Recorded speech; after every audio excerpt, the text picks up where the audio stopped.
Hi guys, as you can see, this is not an ordinary episode of the CJ Wellerman Show. I'm in Malaysia working on assignment, but I have to talk to you about the political crisis unfolding in Pakistan today. But first, make sure to subscribe to this channel and support our endeavor at patreon.com/CJ Wellerman. Now let's get into it. I'm calling on the international community to stand with the good people of Pakistan as anti-democratic forces threaten to overturn the country's democratic institutions to pave the way for a new military-civilian dictatorship. This is not a drill. We are witnessing the death of democracy at the hands of dynastic families who have enriched themselves beyond imagination for several decades, while at the same time turning the Pakistani economy into a total basket case. You see, when Imran Khan was elected Prime Minister in 2018, he represented a threat to these kleptocratic political elites who have enriched themselves within the military and mainstream political parties for decades, which is why nobody was surprised when the establishment conspired to oust Imran Khan on April 11.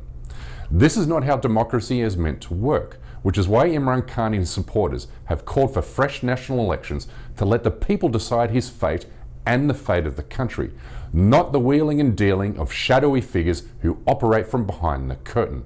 But when Imran Khan's party scored a resounding victory in last month's Punjab by-elections and therefore giving emphasis to his resurgent popularity, these shadowy elements conspired to use every shady trick in the book for the sole purpose of blocking Imran Khan from high political office.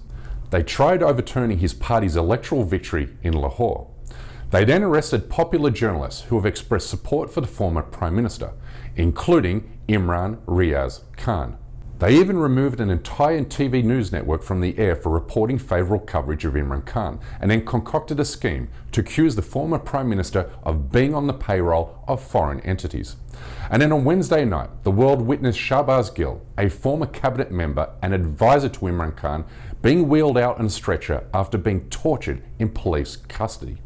And while all of this is going on, the head of the Pakistani military is visiting the United Arab Emirates. His visit is deeply alarming on so many levels, given the Emirati Crown Prince is one of the world's biggest funders of anti-democratic forces around the world, having armed and supported military coups in Tunisia, Egypt, Sudan, and Libya. MBZ has also turned his country into a high-tech totalitarian state by using the world's most sophisticated surveillance and population control tools against journalists, human rights defenders, and political opponents. No doubt, the Pakistani military will soon get their hands on these tools and then weaponize them against those who oppose the current regime and support Imran Khan.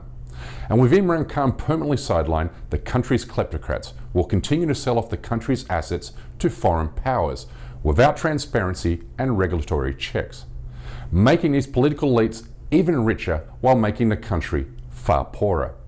Sitting in the foreground of everything I've mentioned here is Pakistan's unprecedented economic crisis, which has made the country the worst performing economy in Asia, with economic output falling 16% during the past year. At the same time, inflation has spiked 17% and the currency has suffered a steep depreciation in value.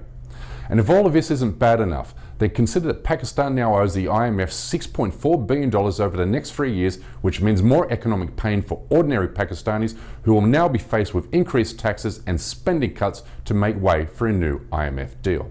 So let me finish with this. Pakistan cannot fix its economic crisis while stuck in a political crisis. The Pakistani people need political clarity. They must see their government as legitimate, which is why national elections are needed now, today. If the current government wins that election, then great. If Imran Khan is returned to power, then that's great too.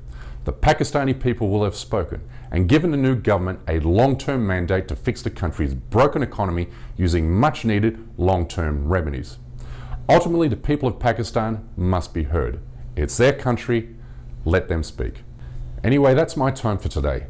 Please don't forget to subscribe to this channel, and we kindly ask you please support this endeavor by becoming a member of this show at patreon.com/CJ Wellerman.